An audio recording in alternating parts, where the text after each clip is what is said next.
അവിടെ ഇരിക്കുന്ന ഏതെങ്കിലും ഒരു കുട്ടി അങ്ങയുടെ മുഖത്ത് നോക്കി അങ്ങ് കുമ്പിടിയാണോ എന്ന് ചോദിച്ചാൽ അങ്ങ് എന്ത് പറയും?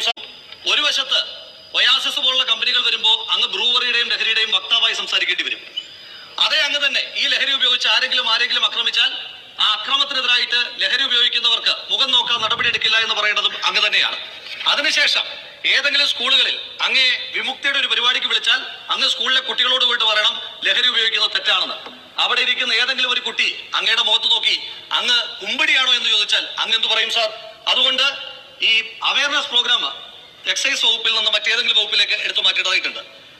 എക്സൈസ് സേനയുടെ എണ്ണം കൊണ്ടോ ഫെസിലിറ്റി കൊണ്ടോ എക്യുപ്ഡ് അല്ല. എന്റെയും എക്സൈസ് മന്ത്രിയുടെയും സ്വന്തം ജില്ലയെ പാലക്കാട്ട് മാത്രം അവസ്ഥ പറയാം. ഈ എക്സൈസ് സേനയ്ക്കകത്ത് ചെക്ക് പോസ്റ്റുകളിൽ കേസ് രജിസ്റ്റർ ചെയ്യേണ്ട ഉദ്യോഗസ്ഥൻ, ബേസ് ഉദ്യോഗസ്ഥൻ എന്ന് പറയുന്നത് എക്സൈസ് ഇൻസ്പെക്ടറാണ്. NDPS കേസും കോട്ട്മ കേസും എടുക്കേണ്ടുന്ന ആ എക്സൈസ് ഇൻസ്പെക്ടർമാർ ആകെയുള്ള ആയുധം ലാത്തിയും വിസിലും മാത്രമാണ്.